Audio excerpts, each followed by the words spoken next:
Welcome to Coin Flip. I'm Derek Wu. Today's episode is about something that affects 7.5 million Americans right now, and most of them have no idea a clock just started on them.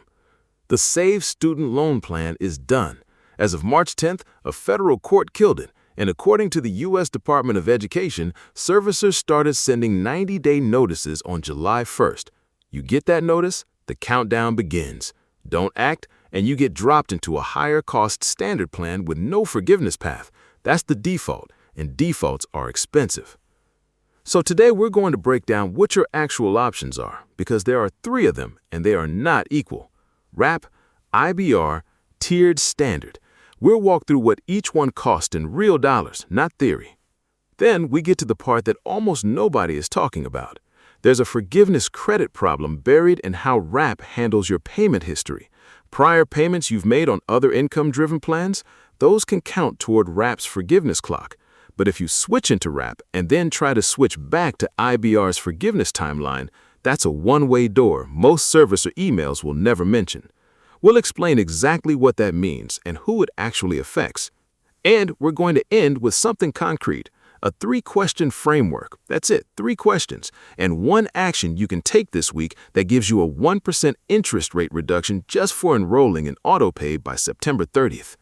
To put this in perspective, the U.S. Department of Education's own fact sheet shows a borrower with $35,000 in debt earning $45,000 a year would pay $150 a month under RAP, compared to $176 under the old income-driven plans. That's a real difference, but the 30-year forgiveness timeline versus IBR's 20, also a real difference. Good enough beats perfect every time, but first, you have to know what good enough actually looks like for your situation. The boring answer is usually the right answer. Today, we're going to find yours. Let's start with what actually happened to Save and why the 90-day window matters more than the headlines are letting on. March 10th. That's the date a federal court formally ended the SAVE plan. Nearly 3 years of legal limbo finally closed. 7.5 million borrowers got a court-ordered answer, and the answer was, you're out. Now, if you've been in SAVE forbearance since 2024, not making payments, watching this ping-pong through the courts, I get it. The frustration is legitimate. You planned around a program that kept getting yanked around. That's real. But here's the situation right now. The Department of Education confirmed it. Starting July 1st, services are sending official 90-day notices to all 7.5 million former SAVE borrowers. Your 90-day clock doesn't start from July 1st. It starts the day your servicer contacts you specifically. And notices are going out in tranches, roughly 2 weeks apart through the rest of 2026, which means your deadline might be September. It might be October. You won't know until you check your servicer portal. That's not step 3. That's step 1. So what happens if you just don't? According to Ikes, the One Big Beautiful Bill eliminates multiple income-driven plans and consolidates everything into 2 new options. If you miss your window, services auto-enroll you in either the standard or tiered standard plan. Fixed payments based on your loan balance, not your income. No income adjustment, no forgiveness path. For a lot of people who are paying $0 a month under SAVE, that's not a small upgrade. That's a payment shock. The Tychus analysis from February put it plainly. Income-based plans are the best tool we have to keep borrowers out of delinquency and default. The moment payments stop being affordable, borrowers fall behind, and the standard plan makes no adjustment for your income. None. Let's think about this from a stakes standpoint. Doing nothing here isn't a neutral choice. It's a choice that gets made for you by your servicer in a plan almost certainly more expensive than anything you'd pick yourself. The boring answer, log into your servicer portal this week. Update your contact info so the notice actually reaches you. Then figure out which plan you're going to pick. So which plan should that be? You've got real options, and the math on each one looks very different depending on your income and your timeline. Let's walk through what each actually cost you. So now you need to pick a plan. Let's think about this in plain terms. 3 buckets and where you land matters. Start with RAP, the Repayment Assistance Plan. According to NerdWallet, your payment is 1 to 10% of your full adjusted gross income, not discretionary income, your full AGI. The percentage slides up by 1 point for every $10,000 you earn. So take a single borrower, $45,000 income, $35,000 in loans. Under RAP, you're in the 4% bracket. That's $150 a month. Pay on time, and the government waives any remaining interest for that month. Miss it, and the waiver goes away. There's also a $50 principal match. The government chips in $50 toward your principal every month you pay on time. The Department of Education built that in specifically so borrowers can actually see the balance go down. Forgiveness after 30 years, assuming you've got something left. Now IBR, income-based repayment, still available if your loans were issued before July 1st of this year. The math is different. 10% of discretionary income, which means IBR subtracts 150% of the federal poverty line from your income first before calculating what you owe. That's a shield. For a single person in 2026, that threshold is roughly $23,940. Everything below that is off the table before IBR even starts. For that same $45K borrower, IBR works out to around $176 a month, slightly higher than RAP on paper. But, and the important thing to understand is this, IBR's forgiveness clock runs 20 years, not 30. That's a full decade faster than RAP. So RAP saves you $26 a month today. IBR saves you 10 years of payments down the road. Those are not the same trade. Now the third bucket. The tiered standard plan. This is where you land if you do nothing. Fixed payments over 10 to 25 years depending on your balance. The Department of Education set up the sliding scale. $30,000 in debt puts you on a 15-year term at $262. No income adjustment, no forgiveness path. Your payment doesn't care what you make. To put this in perspective, the tiered standard isn't evil. If you earn a lot and want to pay your loans off fast, fine. But for someone coming off SAVE who needed income-driven payments, landing here by accident is just expensive inertia. So here's the rough filter. Income under roughly $80,000 and need the lowest possible monthly, RAP probably wins on payment. Pre-July 2026 loans and chasing forgiveness faster, IBR's 20-year clock is worth the slightly higher monthly cost. And the college investor ran scenarios showing RAP typically costs less per month below that $80K mark. But once you cross about $90K, IBR's discretionary formula starts winning. The numbers alone should get most people to a short list of 1 or 2 options. But here's the thing the payment comparison doesn't show you. If you've already been in repayment for years, those years have a value, and switching plans can either protect that value or quietly erase it. That's the piece we need to look at next. So here's what your servicer email probably won't tell you.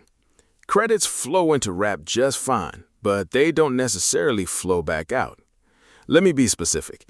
If you're in SAVE, Payee, or ICR right now, those qualifying payments carry over when you switch to RAP or IBR. Student Loan Planner confirmed this. Your account moves with you. You don't start from zero. That part is fine. The asymmetry runs the other direction.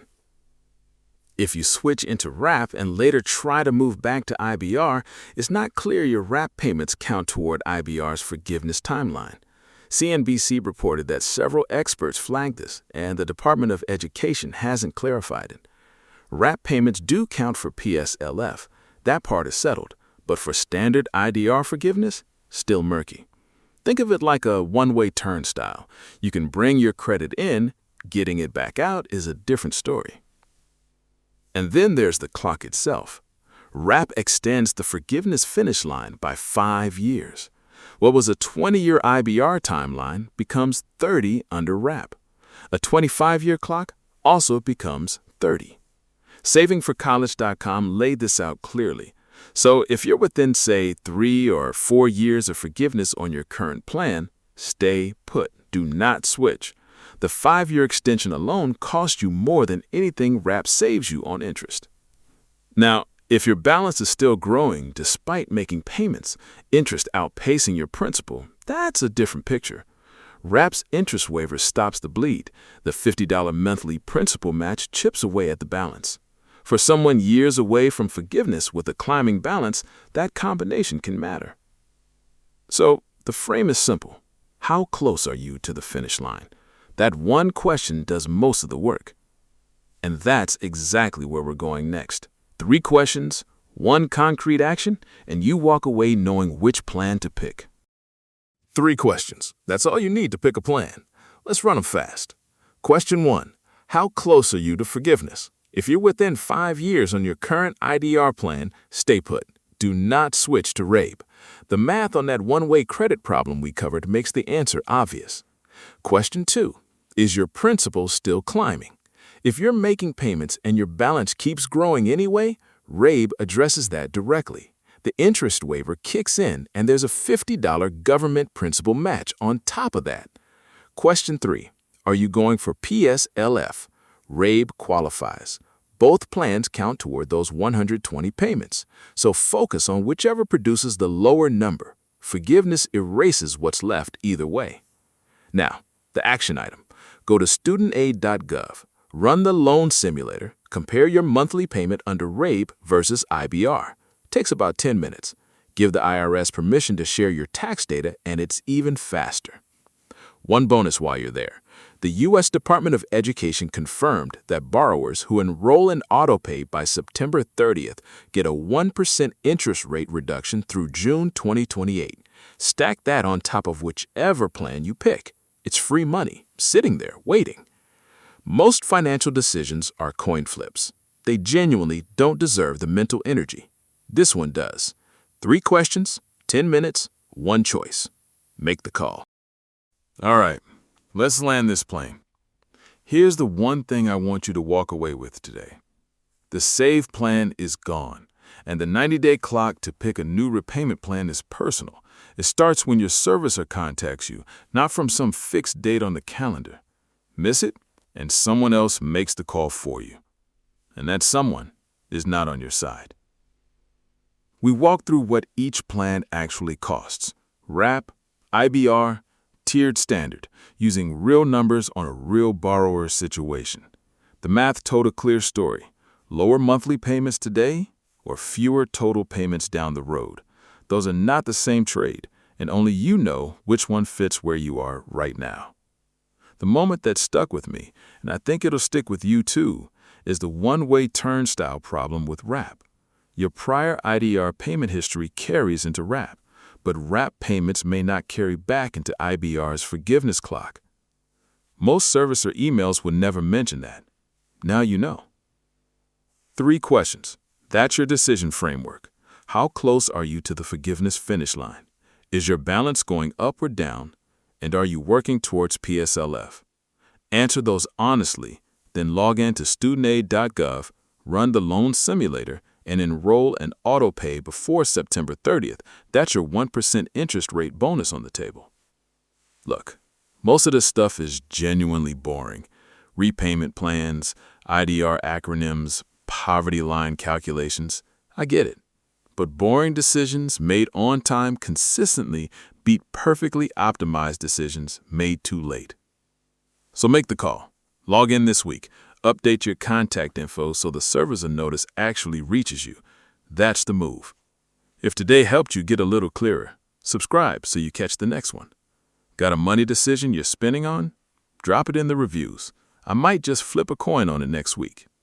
Thanks for listening to Coin Flip. I'm Derek Wu. Go make the call.